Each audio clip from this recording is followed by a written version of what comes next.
nagkakahiyaan pa. Sige na. At nang magkaroon naman kami ng bagong pusa.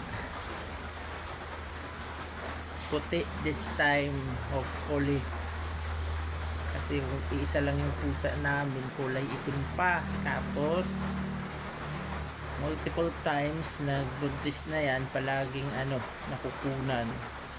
Ilalabas niya, pinapanganak niya kahit yung nakabalot pa ng hindi pa talaga tamang na ipanganak. Kaya yun, siguro hindi na lang 10 beses na nagbuntis yung pusa namin, kaya lang palaging nakukunan. Hopefully this time magtuloy-tuloy yan pag nagkaligawan. Ayan o.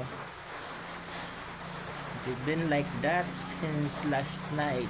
So our cat has been pregnant for multiple times, pero palaging nakukunan. Ayan o. Yan, nagkakaligawan pa lang. Sana naman matuloy yan.